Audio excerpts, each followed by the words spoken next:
আসসালামু আলাইকুম। Career capsule YouTube channel এবং ফেসবুক পেজের পক্ষ থেকে আপনাদের সুস্বাগত। আজকে আমরা আলোচনা করব যে শূন্য থেকে কিভাবে আপনি জব প্রস্তুতি নিতে পারেন। সেটা বিসিএস, ব্যাংক বা এনএসআই যে কোনো জবই হোক না কেন, আপনি শূন্য থেকে কিভাবে প্রস্তুতি নেবেন আমরা সেটাই তুলে ধরব। তো যারা নিউ গ্রাজুয়েট আছে বা সদ্য বা অনার্স কমপ্লিট করছে অথবা অনার্স কমপ্লিট করেনি কিন্তু চাকরির প্রস্তুতি নিতে যাচ্ছে অনার্সে থাকা অবস্থায়, তো তাদের জন্য এই ভিডিওটি খুবই গুরুত্বপূর্ণ। যারা দ্বিধাদ্বন্দ্বে আছেন যে কিভাবে শুরু করব, কোন বই দিয়ে শুরু করব, কি পড়ব, কি পড়ব না, তো তাদের জন্য এই ভিডিওটি খুবই গুরুত্বপূর্ণ। সো কোনো ধরনের না টেনে এই ভিডিওটি দেখুন এবং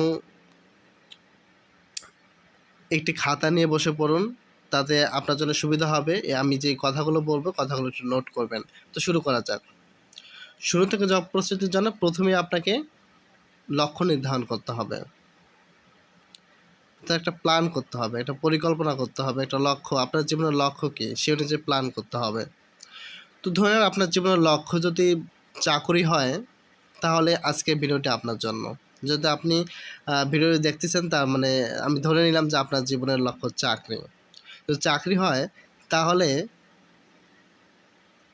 কোন ধরনের চাকরি?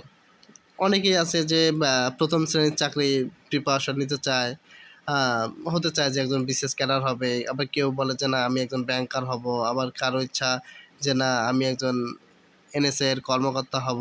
হ্যাঁ? কারো ইচ্ছা প্রাইমারি প্রধান শিক্ষক হওয়া, কারো ইচ্ছা প্রাইমারি শিক্ষক হওয়া, কলেজের শিক্ষক হওয়া।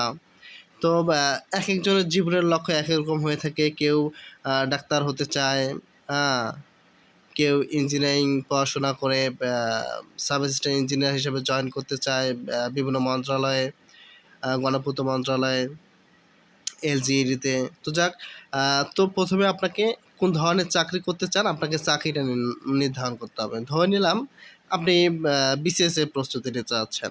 আমি ধরে নিলাম যে আপনি বিসিএস এর জন্য ট্রাই করবেন। তো তাহলে প্রথমে চাকরি নির্ধারণ করলাম আমরা। প্রথমে লক্ষ্য নির্ধারণ করলাম, এরপর কোন ধরনের চাকরি করব সেটা নির্ধারণ করলাম। এরপরে জানতে হবে যে আপনি যে চাকরির প্রস্তুতি নিতে যাচ্ছেন সেটা কয় ধাপে হয়।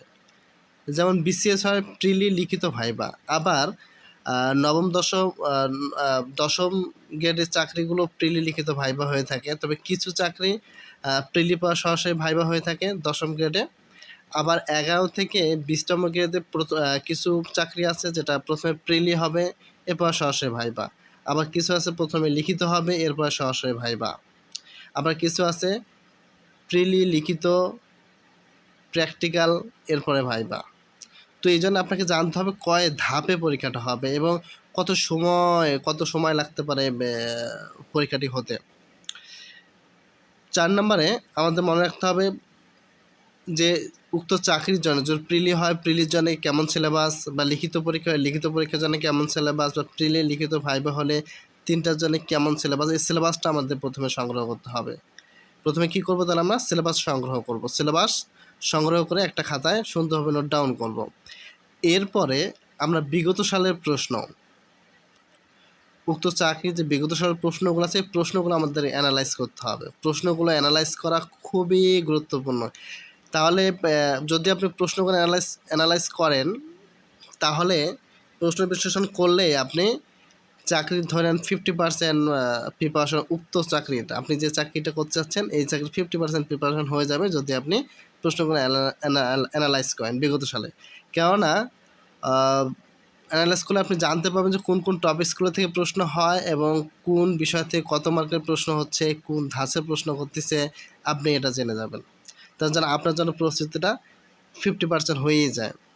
এরপরে কোন কোন বিষয় পড়তে হবে, তাহলে আপনি যদি প্রশ্নগুলো অ্যানালাইজ করেন তাহলে আপনি জানতে পারবেন যে বাংলা থেকে কেমন কোশ্চেন আসতেছে, কত মার্ক হচ্ছে, ইংরেজি থেকে কত মার্ক হচ্ছে, ম্যাথ থেকে কত মার্ক আসতেছে, বাংলাদেশ বিষয় বলি, আন্তর্জাতিক বিষয় বলি, ভূগোল, হ্যাঁ, কোনটা থেকে কত মার্ক আসতেছে আপনারা জানতে পারলেন। তো জানতে পারলে ওই অনুযায়ী আপনাকে সময় দিতে হবে। এরপরে কত ঘন্টা পড়তে হবে এবং কীভাবে পড়তে হবে। তো আপনি কোন বিষয়ে দুর্বল সেটা আপনি ভালো বলতে পারবেন। কেউ আছে ইংরেজিতে অনার্স করা, তার জন্য বাংলাটা হয়তো কঠিন হয়ে যায়, অথবা আর্টসের মানবিক বিষয়ে সে পড়াশোনা করছে, আর তার জন্য দেখা যায় বিজ্ঞানটা অনেক কঠিন হয়ে যায়। আবার বিজ্ঞান নিয়ে পড়াশোনা করছে তার জন্যে ম্যাথ, হায়ার ম্যাথ, তারপরে ইংলিশ এগুলো সহজ হয়ে গেলেও দেখা যাচ্ছে তার জন্যে যে ভূগোল আছে, বাংলাদেশ বিষয় বলেছে এগুলো কঠিন হয়ে যায়। এই জন্যে কার জন্য কোনটা কঠিন এটা বলা মুশকিল। এই জন্যে আপনি যে সাবজেক্টে দুর্বল আপনাকে প্রথমে কি আইডেন্টিফাই করতে হবে আপনার স্ট্রং জোন কোনটা এবং উইক জোন কোনটা।